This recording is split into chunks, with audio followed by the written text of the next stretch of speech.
Hello YouTube. आज हम लोग स्टार्ट करेंगे लाइट के बारे में। कुछ स्टूडेंट ने डिमांड किया था कि सर लाइट का टॉपिक सबसे पहले लेके आइए।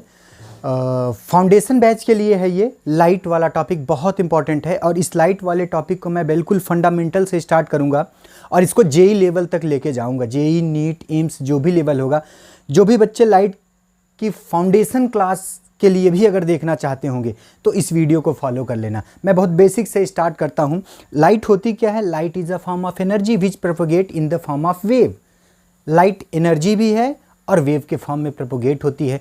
तो ये लाइट आई कहाँ से? सबसे पहला क्वेश्चन ये बिग बैंग होता है। बिग बैंग के बाद में कॉस्मॉस होता है, सारे फोर्सेस यूनिफाइड होते हैं, एक फोर्स निकल के आता है इलेक्ट्रोमैग्नेटिक फोर्स, जिसके लिए रिस्पॉन्सिबल था मेरा फोटॉन। और फोटॉन जो थे वो इमिट करते हैं न्यूक्लियस के आइदर फ्यूज़न और फिजन, दोनों प्रोसेस में। हमको जो एनर्जी मिलती है, हम लोग अर्थ पे रहते हैं, ठीक है। अर्थ हमारा थर्ड प्लेनेट पड़ता है सन से। पहले पड़ता है वीनस, मरकरी के बाद में वीनस के बाद में अर्थ के बाद में मार्स पड़ता है, मार्स के बाद में asteroid belt, Jupiter, Saturn, Uranus, Neptune और लास्ट में प्लूटो। हमारे पास जो लाइट आती है वो आती है सन के पास से। तो मैं सन से स्टार्ट करता हूं आपको लाइट के बारे में। और सन में एनर्जी किस वजह से आती है? तो सन में होता है न्यूक्लियर फ्यूजन रिएक्शन। नाभिक, वहां पे जो भी न्यूक्लियस हैं वो न्यूक्लियस फ्यूज कर जाते हैं, न्यूक्लियर फ्यूजन रिएक्शन होती है। और ये न्यूक्लियस कौन सा होता है? तो एटम वाला न्यूक्लियस। मैंने एटम के क्लासिफिकेशन में आपको बताया है कि एटम का बहुत छोटा सा न्यूक्लियस होता है और उसके आउटर स्पेस में इलेक्ट्रॉन पाए जाते हैं। ये न्यूक्लियस जो है एटम का, जब ये जुड़े या टूटे तब ये ह्यूज अमाउंट में एनर्जी को क्या करता है? डेसिपिएट करता है। सन में जो रिएक्शन होती हैं वो होती हैं फ्यूजन वाली। सन में जो भी रिएक्शन होती हैं वो फ्यूजन, हाइड्रोजन के छोटे छोटे नाभिक जो होते हैं ह्यूज टेम्परेचर में जुड़ के हीलियम का न्यूक्लियस बनाते हैं और ह्यूज अमाउंट में एनर्जी रिलीज करते हैं। एटम को अगर आप देखोगे तो एटम का न्यूक्लियस है, न्यूक्लियस बना हुआ है बोसॉन पार्टिकल से। मैंने 5 बोसॉन पार्टिकल बताए हैं आपको: gluons, WZ boson, ग्रेविटॉन्स, Higgs particle और फोटॉन्स। ये बोसॉन पार्टिकल होते हैं। आउटर स्पेस में जो इलेक्ट्रॉन पाए जाते हैं वो होते हैं फर्मियंस। ये पाउली एक्सक्लूजन प्रिंसिपल को फॉलो करते हैं। अगर मैं न्यूक्लियस को देखता हूं, अगर न्यूक्लियस जुड़ रहा है तो वो बोला जाता है फ्यूजन। न्यूक्लियस टूट गया, अगर न्यूक्लियस टूट गया तो होता है मेरा फिजन। न्यूक्लियस टूट गया तो वो बनता है फिजन। और अगर स्मॉल न्यूक्लियस जुड़ के हैवी न्यूक्लियस बन गया तो वो होता है फ्यूजन।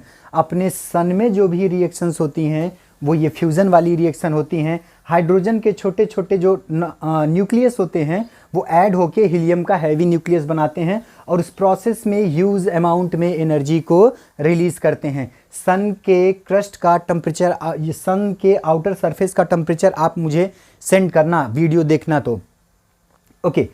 अब यहाँ से एनर्जी प्रोपोगेट हुई है। एनर्जी प्रोपोगेट होते, अच्छा एनर्जी प्रोपोगेट किस फॉर्म में होती है?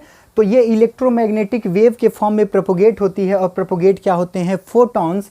फोटॉन्स की एनर्जी होती है hν या hc/λ, where lambda is the wavelength. मैंने आपको बताया है कि सन से 7 तरीके की वेवलेंथ इमिट होती हैं: gamma ray, X ray, ultraviolet, visible, infrared, microwave और रेडियो वेव। हर वेव का क्लासिफिकेशन किया गया है।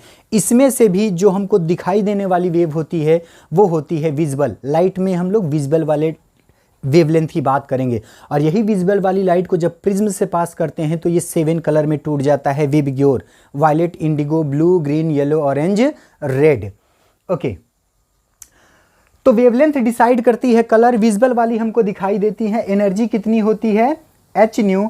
और एनर्जी है वेव के फॉर्म में प्रोपोगेट होती है। सन से हमारे अर्थ तक आप देखेंगे, ब्लू प्लैनेट है मेरा अर्थ तक एनर्जी पहुंच गई है। क्या बीच में वैक्यूम होगा कि नहीं? और वैक्यूम से भी लाइट ट्रेवल करते हुए आ रही है। इसका मतलब मीडियम लाइट वेव को या इलेक्ट्रोमैग्नेटिक वेव को मीडियम की ज़रूरत नहीं पड़ती है। स्ट्रेट लाइन में चलती हैं, मीडियम की कोई रिक्वायरमेंट नहीं होती है। लाइट वेव की खास बात बता रहा हूँ, लाइट चैप्टर है मेरा। तो हुआ क्या? फ्यूजन हुआ, फ्यूजन से लाइट रे निकली। और ये लाइट रे निकली किस तरीके से? तो न्यूक्लियर फ्यूज़ हुए हैं, वैक्यूम में मीडियम की ज़रूरत नहीं है, स्ट्रेट लाइन में प्रोपोगेट करते हुए लाइट वेव हमारे अर्थ पे पहुंची है। और अर्थ में अगर आप देखोगे तो अर्थ के हमारे 5 एटमॉस्फेरिक डिवीज़न किया गया है। हमारी अर्थ में जितने सॉलिड चीज़ें हैं वो अंदर की ओर गई हैं और उससे लाइटर चीज़ें जो हैं वो ऊपर आती चली गई हैं। जैसे आयरन और निकिल का बना है मेरे अर्थ का कोर, मेंटल में आयरन, मैग्नीशियम और सिलिका पाई जाती है। उसके बाद क्रस्ट पे हम लोग बैठे हैं। क्रस्ट पे पाए जाने वाला सबसे ज़्यादा अगर नॉन मेटल पूछे तो वो होता है ऑक्सीजन, मेटल पूछे तो वो होता है एल्यूमिनियम। ओके, क्रस्ट पे पहुंचते हैं। क्रस्ट पे हमारे ऊपर की ओर गैसेस गई हैं 1 2 3 4 इस तरीके से एटमॉस्फेरिक डिवीज़न किया गया है। मैंने सारे एटमॉस्फेयर को ऊपर लिख के दिखाया है। सबसे पहले पड़ता है अर्थ के ऊपर ट्रोपोस्फियर। ट्रोपोस्फियर में सारी नेचुरल फिनोमिना होती हैं, ग्रीन हाउस गैस इफेक्ट भी यहीं पे होता है। ओके, सेकंड है स्ट्रेटोस्फियर। इसी स्ट्रेटोस्फियर में पाई जाती है हमारी ओजोन गैस। ओजोन गैस आपको पता होगा, सन से आने वाली 3 रेज कौन कौन सी, गामा रे, एक्स रे और अल्ट्रावायलेट रे को ओजोन लेयर ही यहां पे रोकती है। ओके, थर्ड एटमॉस्फियर जो है वो होता है थर्मोस्फियर।